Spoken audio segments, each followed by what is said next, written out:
Hello and welcome. It's Richard Morris from Morris Succession Lawyers. Just up here at Yarrabini Lookout, which is up in the hinterland behind Southwest Rocks. Down behind me, the township of Southwest Rocks, which was the Macleay River runs there from Kempsey, which is pretty badly hit, Kempsey, with the recent rainfall. We were fortunate not to have staff up that way, but we certainly do have some clients in the Kempsey area that were quite badly hit. Port Macquarie didn't fare as bad as Taree. Taree had a lot of rain and we've seen a lot of destruction down that way. But I thought I'd just do a quick video this evening from this beautiful lookout up here for the long weekend. My family's doing the run as part of Runfest at Southwest Rocks. And I thought I'd just briefly talk about Promissory Estoppel, something that we see with farming families in particular. It's where you have typically it's the older generation, typically the mother or father in the farming family. They'll make a promise to one of their children, usually, that if they forego paid work or they accept a much lower rate of pay by staying on the farm for a period of decades often, that eventually they will be either left the farm in the will or they'll be provided with the farm at some later date.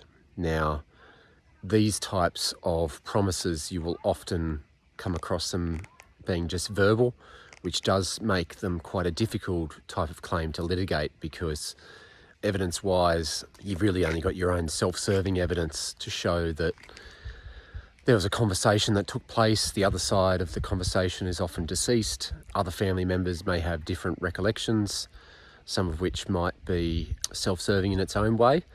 But you've got that promise as a key element. Obviously, it has to be clear and unequivocal promise, and there needs to be reliance to the person's detriment. So you've got to have a loss that's caused by the reliance. So that's where there might be the lower wages that someone's had. Some of the cases you can see might be usually again the child, they're off working in a capital city, possibly on a reasonably good income, and they're enticed to return to the farm to run the farming operation, which they then forego wages or superannuation and rely on that promise to their own detriment. And it's then that promise is not held or they don't follow through on it, and they then seek to either sue the estate or sue the testator or the promise maker if the promise maker is still alive. But often they come about on death, when the person then finds out that the will doesn't state what they believe to be the case. So they can be a tack on to family provision claims. It's common for family provision claimants, if someone's worked a long time on a property, they may feel like that contribution towards the conservation and acquisition of a property, or conservation maintenance of the property, that contribution needs to be recognised by the will maker. That's a common factor in farming family provision claims.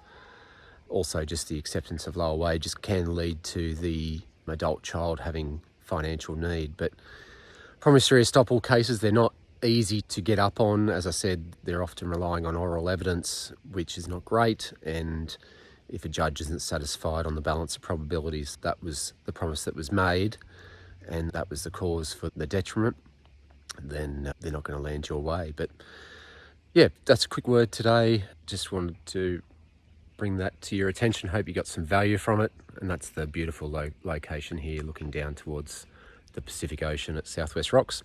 So I hope you have a fantastic long weekend, and as always, if you need any assistance with any succession law matters, then feel free to contact me or the team at Morris Succession Lawyers. Thank you.